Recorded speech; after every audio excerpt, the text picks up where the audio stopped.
Welcome back to Flatwater, guys. This is Atlantis Found. We're going to pick up where we left off most recently with some amazing finds. And we're going to tie it all together. So I've read to you from Mercator's work and Mercator's letter to John Dee, in which he talks about the peoples at the septentrional North Pole. Also, I've and others have pointed out the biblical references to the peoples at the pole in Eden, Meru, Shambhala, Asgard, Atlantis, and many of the other names that refer to the same place, our North Pole. So in this work, I'm going to combine quite a few of the main stories that talk about what it's like there and how to get there and what is found once you're there. So, we're going to begin. The earliest possible reference is either the Bible,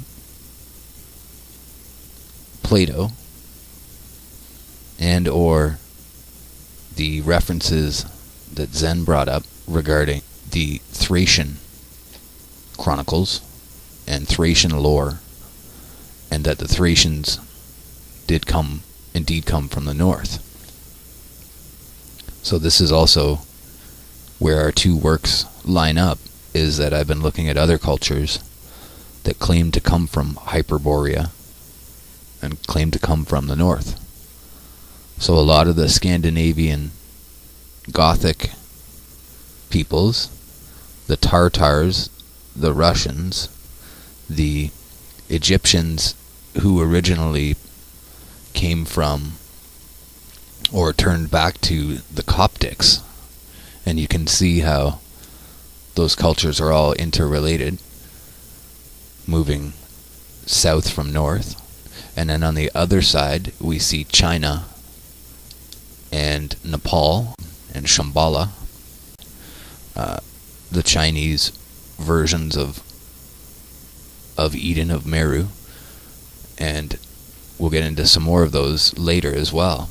But we see that on the eastern side, through Marco Polo and through his recollections to the courts of Europe, that the ancient Chinese had influenced the Aztecs and the Mexicans to have the same beliefs.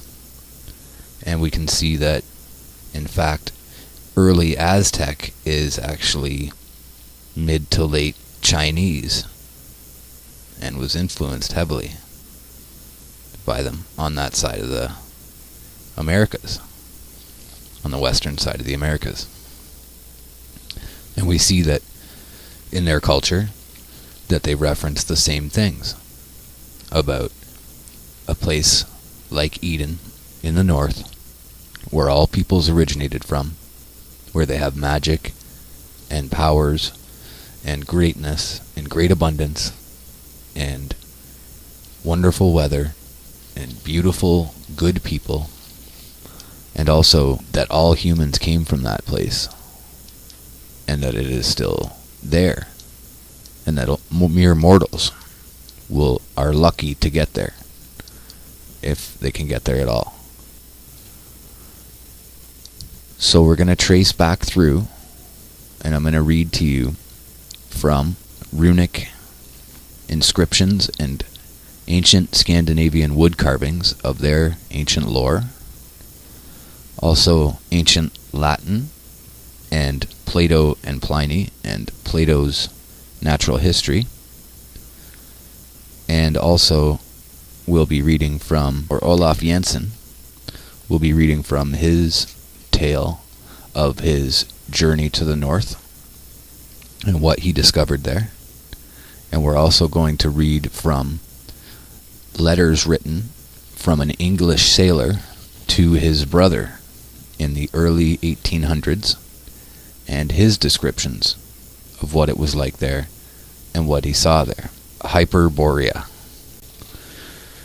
We're going to start with Olaf Jansen's story and interject the important information, and later we'll backtrack and tie together the whole story.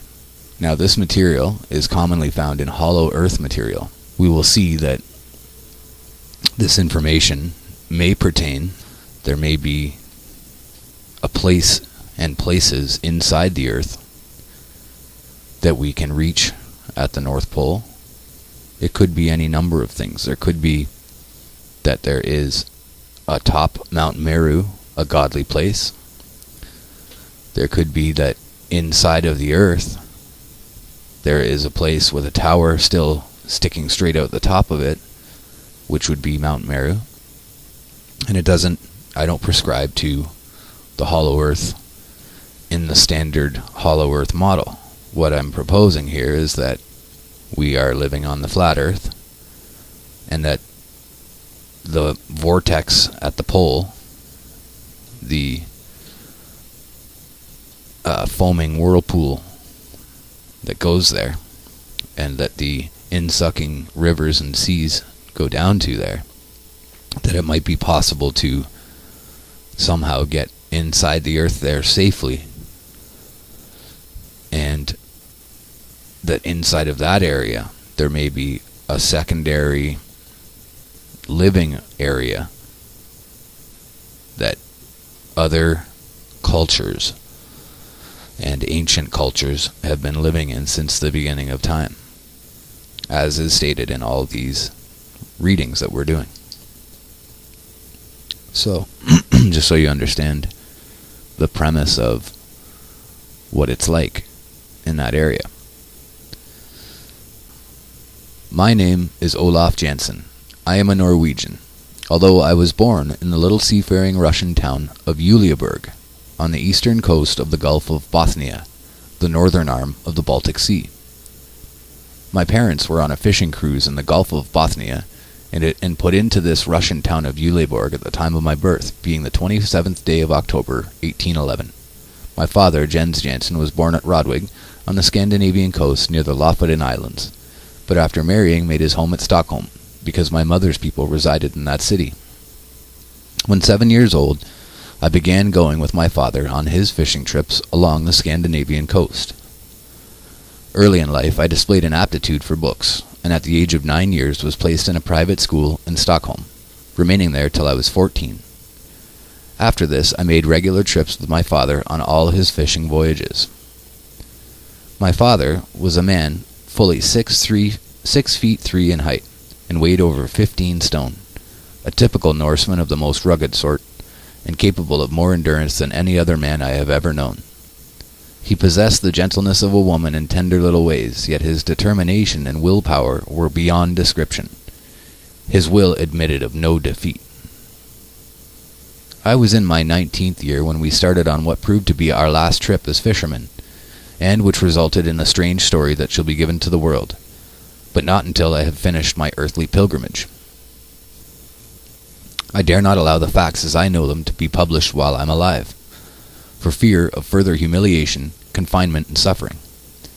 First of all, I was put in irons by the captain of the whaling vessel that rescued me, for no other reason than that I told the truth about the marvelous discoveries made by my father and myself. But this was far from being the end of my tortures. After 4 years and 8 months' absence, I reached Stockholm, only to find my mother had died the previous year, and the property left by my parents in the possession of my mother's people, but it was at once made over to me. All might have been well, had I erased from my memory the story of our adventure, and of my father's terrible death.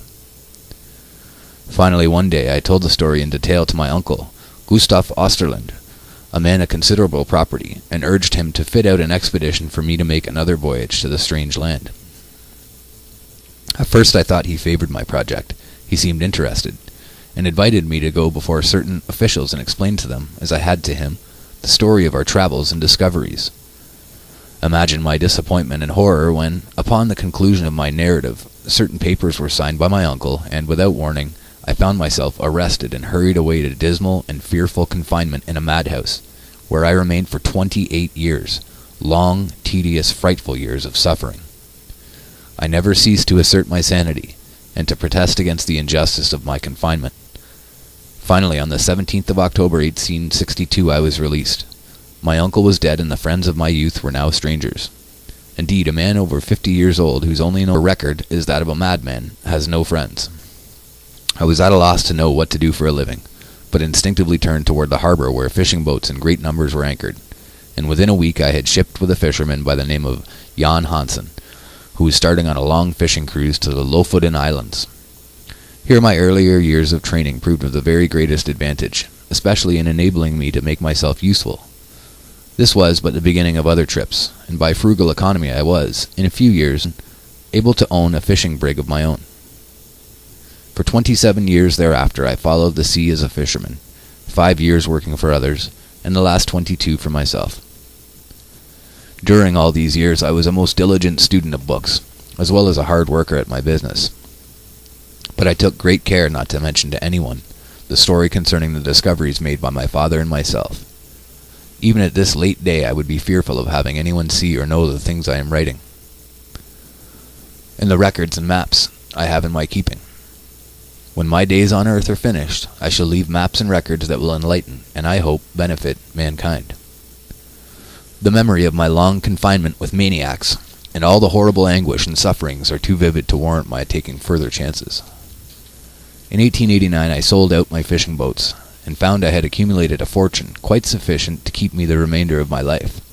I then came to America. For a dozen years my home was in Illinois, near Batavia, where I gathered most of the books in my present library, though I bought many choice volumes from Stockholm. Later I came to Los Angeles, arriving here March 4, 1901. The date I well remember, as it was President McKinley's second inauguration that day. I bought this humble home and determined here in the privacy of my own abode, sheltered by my own vine and fig tree, and with my books about me, to make maps and drawings of the new lands we had discovered, and also to write the story in detail from the time my father and I left Stockholm until the tragic event that parted us in the Arctic Ocean. I well remember that we left Stockholm in our fishing sloop on the 3rd day of April 1829, and sailed to the southward, leaving Gotland Island to the left and Åland Island to the right. A few days later we succeed in doubling Sandholmar Point, and made our way through the sound which separates Denmark from the Scandinavian coast. In due time we put in at a town of Kristiansand, where we rested 2 days, and then started round the Scandinavian coast to the westward, bound for the Lofoten Islands. My father was in high spirit because of the excellent and gratifying returns he had received from our last catch by marketing at Stockholm, instead of selling at one of the seafaring towns along the Scandinavian coast. He was especially pleased with the sale of some ivory tusks that he had found on the west coast of Franz Josef Land during one of his northern cruises the previous year, and he expressed the hope that this time we might again be fortunate enough to load our little fishing sloop with ivory, instead of cod, herring, mackerel, and salmon. We put in at Hammerfest, latitude 71 degrees and 40 minutes, for a few days' rest. Here we remained 1 week, laying in an extra supply of provisions and several casks of drinking water, and then sailed towards Spitzbergen. For the first few days we had an open sea and favoring wind, and then we encountered much ice and many icebergs. A vessel larger than our little fishing sloop could not possibly have threaded its way among the labyrinth of icebergs, or squeezed through the barely open channels. These monster bergs presented an endless succession of crystal palaces, massive cathedrals, and fantastic mountain ranges, grim and sentinel-like, immovable as some towering cliff of solid rock, standing silently as sphinx, resisting the restless waves of a fretful sea.